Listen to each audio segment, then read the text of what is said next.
भगवान विष्णु कहते हैं, जिन स्त्रियों के बाल लंबे होते हैं ये वीडियो जरूर देखें। दोस्तों, एक समय की बात है जब माता लक्ष्मी और भगवान विष्णु क्षीर सागर में शेषनाग की शैया पर विश्राम कर रहे होते हैं। तभी देवी लक्ष्मी भगवान विष्णु से कहने लगती हैं, हे प्रभु, आज मेरे मन को एक प्रश्न को लेकर बहुत विचलित कर रही है, तो कृपया करके आप मुझे इस प्रश्न का उत्तर देके मेरे मन को संतुष्ट करें। फिर दोस्तों, भगवान विष्णु कहते हैं, होकर पूछो, मैं अवश्य ही तेरा प्रश्न का निवारण करूँगा। तब माता लक्ष्मी कहती हैं, स्त्री के शरीर का वह ऐसा कौन सा अंग है जिससे उसका सौभाग्य जुड़ा हुआ होता है? कृपया आप मुझे स्त्रियों के शरीर के अंगों के शुभ लक्षणों के विषय में विस्तार से बताइए। फिर दोस्तों, भगवान श्री हरि विष्णु मुस्कुराते हुए कहते हैं, हे देवी, आज तुमने बहुत ही महत्वपूर्ण प्रश्न किया है।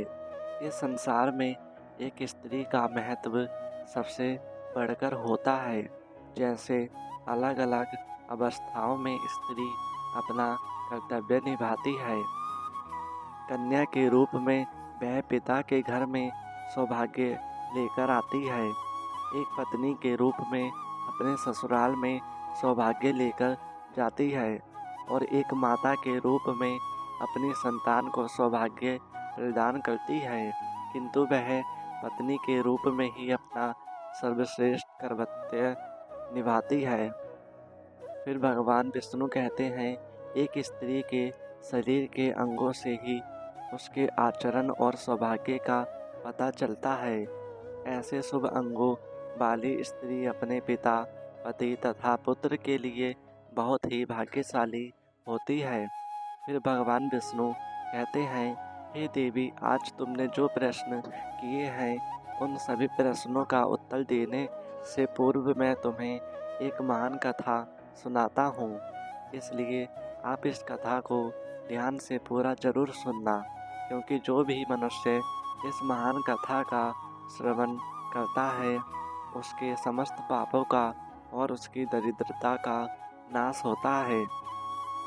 फिर देवी लक्ष्मी कहती है, हे प्रभु, आप मुझे उस महान कथा को अवश्य सुनाइए। मैं इस कथा को ध्यानपूर्वक सुनूंगी। तब भगवान विष्णु कहते हैं, हे देवी, पूर्व काल की बात है। मध्यनगर में भक्त मनोहर लाल और उनकी पत्नी निवास करते थे। उनके घर में उन दोनों के अलावा अन्य कोई नहीं था। दोनों ही परम दयालु और श्रद्धालु थे। उन दोनों की प्रकृति अत्यंत उदार थी और दोनों ही परम संतोषी और भगवत भक्त थे। मनोहर लाल प्रतिदिन गांव से भिक्षा मांग कर लाते थे और उनकी पत्नी भोजन बनाया करती थी, और यदि उनके द्वार पर कोई अतिथि आता तो वे उसकी सेवा करते हैं और उसे भोजन कराने के बाद ही भोजन किया करते थे। यदि कोई अतिथि नहीं आता तो वे पशु पक्षियों को उनका भाग देकर भगवान का नाम लेकर बड़े ही प्रेम से भोजन का आनंद लेते थे। उनके मन में किसी भी प्रकार का द्वेष और अहंकार नहीं था। उन्हें भिक्षा में जो कुछ भी मिल जाता उसी से वे दोनों संतुष्ट रहा करते थे। अधिक की कामना भी नहीं करते थे। यदि उन्हें भिक्षा भी नहीं मिलती तो भी वे ईश्वर का धन्यवाद करते हुए शांति से जल पीकर सो जाया करते थे। उनके पास असंतोष और अशांति भटक भी नहीं पाती थी। उनके अंदर भगवान के प्रति हर विश्वास और श्रद्धा थी। इसलिए उन्होंने कभी अपनी गरीब परिस्थिति के लिए भगवान को नहीं कोसा करता था और उन्होंने भगवान को कभी दोषी नहीं ठहराता। फिर एक दिन मनोहर लाल भिक्षा मांगने के लिए घर से निकलते हैं और द्वार द्वार भटकते पर भी उन्हें किसी ने भिक्षा नहीं दी। उस दिन उन्हें अन्न का एक दाना भी नहीं मिला, जिससे निराश होकर मनोहर लाल अपने घर पर आ गए और अपनी पत्नी से कहने लगे, हे प्रिय, आज तो भिक्षा में अन्न का एक दाना भी नहीं मिला है। लगता है आज के दिन भूखा ही सोना पड़ेगा। शायद प्रभु की भी यही इच्छा है। फिर कुछ समय बाद ही उनके द्वार पर एक अतिथि आ जाता है और द्वार पर खड़ा होकर कहने लगता है, घर में कौन है?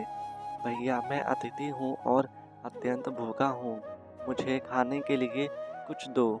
मैं तुम्हारे द्वार पर बड़ी आशा लेकर आया हूँ। फिर मनोहर लाल ने देखा कि द्वार पर एक अत्यंत बूढ़ा व्यक्ति खड़ा है, जो बहुत ही कमजोर और भूखा दिखाई पड़ रहा था। उसे देखकर मनोहर लाल ने उन्हें प्रणाम किया और इस प्रकार से कहने लगे, हे स्वामी, पधारिए। इस गरीब के घर पर आपका स्वागत है। इस दास के लिए क्या आज्ञा है? फिर उस बूढ़े साधु ने कहा, हे विप्रभ, मैंने सुना है कि तुम अतिथि का बड़े आदर के साथ स्वागत करते हो तथा उन्हें भोजन प्रदान करते हो और तुम्हारे द्वार से कोई भी प्राणी लौटकर नहीं जाता। इसलिए मैं तुम्हारे द्वार पर आया हूँ।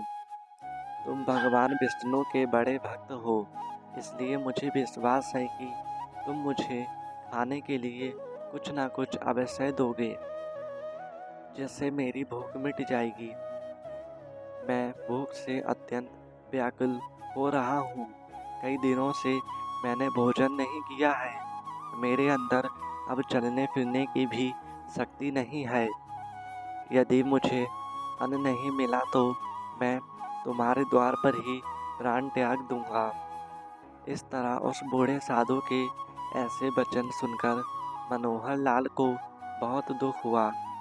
फिर मनोहर लाल ने उस बूढ़े साधु को सहारा देते हुए घर के अंदर बुलाया और मनोहर लाल ने अपनी पत्नी से कहा, हे प्रिय, घर पर अतिथि आए हैं, उनके लिए भोजन का प्रबंध करना होगा।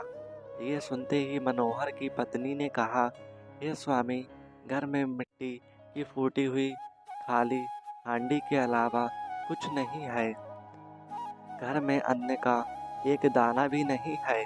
हमें तो भूखा रहते हुए 2 दिन बीत गए हैं। अब इस अतिथि को हम क्या खिलाएंगे? आज भी आप भिक्षा में कुछ भी नहीं लाए हैं। हमें तो कुछ समझ में नहीं आ रहा कि हमारे घर आए अतिथि के लिए भोजन का प्रबंध कैसे होगा। फिर मनोहर लाल कहने लगे, हे प्रिय, ये बूढ़े साधु अत्यंत भूखे हैं, चलने में असमर्थ हैं। ये सौभाग्य से हमारे घर पर पधारे हैं। यदि हम अपने घर पर आए अतिथि की सेवा नहीं करेंगे तो हमें महापाप लगेगा। अतिथि को हम घर से भूखा नहीं भेज सकते हैं। फिर मनोहर लाल की पत्नी मन ही मन भगवान से प्रार्थना करते हुए कहने लगी, हे गोविंद, इतनी कठोर परीक्षा क्यों ले रहे हैं? मुझे कुछ समझ में नहीं आ रहा कि इस अतिथि के लिए भोजन का प्रबंध कैसे करूं। फिर अगले ही क्षण उसके मन में एक योजना आई और वह बड़ी प्रसन्न हुई। उसने अपने पति से कहा, हे नाथ, आप चिंता ना कीजिए, आज अतिथि की सेवा बड़े प्रेम से होगी। आप पड़ोस से कैंची लेकर आइए। ये बात सुनकर मनोहर लाल को आश्चर्य हुआ और वे तुरंत ही दौड़कर गए और पड़ोस से एक कैंची लेकर आ गए और कहने लगे, हे प्रिय, ये लो कैंची, अब बताओ इससे अतिथि की सेवा कैसे होगी। तब मनोहर लाल की पत्नी ने कहा, हे स्वामी, आप इस कैंची से। सुनते ही मनोहर लाल अचानक से चौंक गए और कहने लगे, हे देवी, स्त्री के केस ही उसके सबसे बड़े आभूषण होते हैं। केस के बिना स्त्री का सौभाग्य और चरित्र भी नष्ट हो जाता है। स्त्री के लंबे केस ही उसकी सुंदरता के प्रतीक होते हैं। मैं ये पाप नहीं कर सकता। तब मनोहर लाल की पत्नी ने जोर देते हुए कहा, हे स्वामी, आप चिंता ना कीजिए, शायद यही प्रभु की इच्छा है। आप निसंकोच होकर केस काटिए। फिर मनोहर लाल ने कांपते हुए हाथों से चारों ओर के केस छोड़कर बीच के सारे केस काट लिए। तब मनोहर लाल की पत्नी ने उन केसों को लेकर उनसे एक डोरी बना दी और कहा, हे स्वामी, आप इस डोरी को लेकर बाजार में जाइए और इसे बेचकर भोजन की सामग्री लेकर आइए। फिर मनोहर लाल उस डोरी को लेकर बाजार गए, जिससे सौभाग्य से वह डोरी तुरंत ही बिक गई। फिर उसे प्राप्त धन से मनोहर लाल ने चावल, दाल, आटा, घी, चीनी और सब्जी आदि सभी आवश्यक सामग्री खरीद ली और उसे लेकर बड़ी ही प्रसन्नता से लौटकर घर आ गए। फिर मनोहर लाल की पत्नी ने बड़ी ही शुद्धता और प्रेम से रसोई बनाई। उन्होंने घर आए उस बूढ़े अतिथि की आसन पर बड़े आदर और प्रेम के साथ बिठाया। उस साधु को बूढ़ा समझकर मनोहर लाल की पत्नी ने उसे थोड़ा ही भोजन परोसा, किंतु वह साधु तो बड़ा ही विचित्र था। जब उस साधु ने भोजन करना शुरू किया तो कुछ ही क्षणों में उसने परोसे हुए भोजन को खाकर समाप्त कर दिया। उस सती ने फिर से थोड़ा भोजन परोस दिया। थोड़ा थोड़ा करते हुए उस साधु ने मनोहर लाल की पत्नी ने बनाई हुई सारी रसोई खाली हो गई और फिर उस अतिथि साधु ने अपने पेट पर हाथ रखते हुए कहने लगा, तुम दोनों की सेवा से मैं बहुत प्रसन्न हुआ। आज अनेक दिनों बाद मुझे इतना भोजन प्राप्त हुआ है। तुम्हारे बारे में जो कुछ भी सुना था वह सत्य ही था। आज मेरी तृप्ति हुई है, किंतु मेरा शरीर बहुत बूढ़ा हो गया है। आज मेरे लिए चलना संभव नहीं है, इसलिए मैं आज के दिन आपके घर पर ही विश्राम करता हूँ। फिर उस साधु के द्वार इतना कहते ही मनोहर लाल ने कहा, जो आज्ञा महाराज, आप विश्राम कीजिए, मैं शाम के भोजन का प्रबंध कर देता हूँ। इतना कहकर मनोहर लाल अपनी पत्नी के पास गए और उससे कहने लगे, हे प्रिय, हमारे अतिथि को चलने की शक्ति नहीं है, इसलिए वे आज हमारे घर पर ही विश्राम करेंगे, किंतु अब संध्या के भोजन का क्या होगा? संध्या को भोजन हम कहाँ से बनाएंगे? ये सुनते ही मनोहर लाल की पत्नी ने कहा, हे स्वामी, चिंता की क्या बात है? मेरे केस अभी भी बाकी हैं। आप फिर से मेरे केस बेचकर बाजार से सामग्री लेकर आइए। तब फिर से कैंची चली, जिससे सती के केस टूटे और उससे रस्सी बनी। फिर मनोहर लाल ने उस रस्सी को लेकर बाजार में गया, जिससे सौभाग्य से वह भी बिक गई और उसने उस धन से भोजन की सामग्री खरीद ली और घर लेकर लौटकर आ गया। फिर मनोहर लाल की पत्नी ने शाम का भोजन बनाया और उन्होंने अतिथि को आदर से बिठाया और भोजन परोसा। अतिथि ने थोड़ा थोड़ा करते करते एक एक चावल छट कर लिया और देखते ही देखते सारा भोजन खा लिया। फिर वह बूढ़ा अतिथि कहने लगा, अरे भाई, आज बहुत थक गया हूँ, रात के लिए यहीं पर सो जाता हूँ, सुबह उठकर चला जाऊँगा। ये सुनकर मनोहर लाल ने कहा, ठीक है महाराज, आपकी जैसी इच्छा। आप आज हमारे घर पर ही विश्राम कीजिए। फिर वह बूढ़ा अतिथि मनोहर लाल के घर पर ही विश्राम करने लगा और मनोहर लाल एवं उसकी पत्नी दोनों ही उस बूढ़े अतिथि की सेवा करने लगे और उनके चरण दबाने लगे। चरण दबाते दबाते रात बीतने लगी। फिर वह अतिथि भी सो गए। वे बड़े ही विलक्षण साधु थे। असलियत में तो वे तीनों लोगों के स्वामी थे, किंतु उन्हें उस मनोहर के घर पर पत्तों के बिस्तर पर सोकर अपार शांति और सुख की अनुभूति हो रही थी। साक्षात भगवान विष्णु ही वृद्ध का वेश धारण करके मनोहर लाल के घर पर विश्राम कर रहे थे। उन साधु महात्मा को सोता हुआ देखकर मनोहर लाल धीमी आवाज में अपनी पत्नी से कहने लगे, हे प्रिय बाबा, बहुत बूढ़े हैं, इनका शरीर बहुत ही कमजोर है, शायद कल सवेरे भी इनसे चला नहीं जाएगा। कल मैं सुबह जल्दी उठकर भिक्षा मांगने के लिए चला जाता हूँ और हम साधु बाबा को भोजन खिलाकर उनकी सेवा करेंगे। आंख बंद किए हुए उन साधु बाबा ने मनोहर की ये बात सुन ली और उन दोनों पति पत्नी का त्याग और उनका अतिथि प्रेम देखकर संपूर्ण विश्व का पालन करने वाले भगवान विष्णु की आंखें भर आई। श्री हरि तो भक्त वत्सल हैं, वे जो भी लीला रचते हैं उसमें उनको उनके भक्तों का ही कल्याण होता है। पैर दबाते वे दोनों ही पति पत्नी साधु के बाबा के चरणों के पास ही सो गए। फिर साधु बाबा ने उस मनोहर लाल की पत्नी के सिर पर हाथ फेर दिया, जिससे हाथ फेरते ही उस मनोहर लाल के पत्नी के सिर पर काले घने और लंबे बाल उग गए।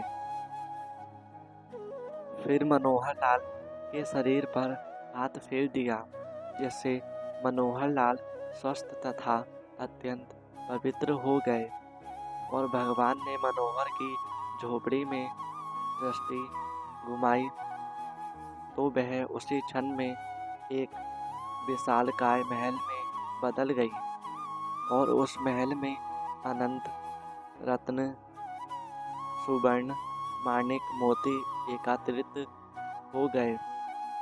और फिर भगवान बोले, हे सती, तुम्हारी भक्ति और समर्पण से मैं अत्यंत प्रसन्न हूँ। आजीवन तुम दोनों अपनी साधना पूरी करके वैकुंठ लोक जाओगे। मैं छाया की तरह सदैव तुम दोनों के साथ रहूँगा। इतना कहकर भगवान विष्णु उस स्थान से अंत ध्यान हो गए। फिर कुछ देर बाद जब मनोहर लाल की पत्नी की नींद खुली तो वहाँ का नज़ारा देखकर वह आश्चर्यचकित हो गए। कल की सारी घटना उसको याद थी। अचानक से केस कैसे उग आए, ये दुर्लभ वस्त्र, आभूषण, अनमोल रत्न, ये महल अचानक कहाँ से आ गया, जिससे उसने तुरंत ही अपने पति को जगाया। और फिर जब मनोहर लाल ने ये सब चमत्कार देखा तो उसे भी अपनी आंखों पर विश्वास नहीं हुआ। वे दोनों ही एक दूसरे की ओर देखकर सोच में पड़ गए। फिर मनोहर लाल ने अपनी पत्नी से कहा, हे प्रिय, कल हमारे घर पर आए हुए वह बूढ़े साधु कहाँ गए? इस तरह दोनों सोचते सोचते उन साधु महात्मा को चारों ओर देखा, लेकिन वे उन्हें कहीं पर भी दिखाई नहीं पड़े। मनोहर लाल ने हर्ष से प्रफुल्लित होकर अपनी पत्नी से कहा, हे प्रिय, वे कोई सामान्य अतिथि नहीं थे, वे साक्षात करुण सिंधु भगवान विष्णु ही थे। ये सारी विभूति सुदामा की तरह ही उन्होंने हमें भी प्रदान की है, हम दोनों ही उन्हें समझ नहीं पाए। फिर भगवान विष्णु कहने लगे, हे देवी, इस प्रकार से मनोहर की पत्नी ने एक स्त्री के सबसे महत्वपूर्ण आभूषण का त्याग करके अपनी भक्ति की परीक्षा दी। एक स्त्री के लिए उसके केस सबसे महत्वपूर्ण आभूषण है। केस गंगा के समान पवित्र है। स्त्री के बाल लंबे होने से उसे सौभाग्य की प्राप्ति होती है। जिस स्त्री की हाथ की नाखून लाल, कोमल, ऊंचे और चिकने हो वह ऐश्वर्य प्राप्त करती है, और जिस स्त्री की उंगलियां गोल, लंबी, पतली व मिलाने पर छेद रहित, कोमल तथा लाल रंग की हो वह सुख व भोग पाने वाली होती है। जिस स्त्री के गर्दन में 4 अंगुल नाप की साफ 3 रेखाएं हो तो वह गहनों से सजी रहती है। जिस स्त्री की भौहें ऊंची, कोमल, सूक्ष्म, आपस में मिली हुई व धनुष के समान है, वह भी सुख व सौभाग्य देने वाली होती है। तो दोस्तों, इस प्रकार से भगवान विष्णु ने देवी लक्ष्मी को स्त्री के लंबे बालों का महत्व बताया है। मैं आशा करता हूँ कि आपको ये जानकारी अच्छी लगी होगी। दोस्तों, हमने अभी नया चैनल बनाया है, तो प्लीज़ हमारे चैनल को सब्सक्राइब ज़रूर करें और वीडियो को एक लाइक ज़रूर करें। धन्यवाद।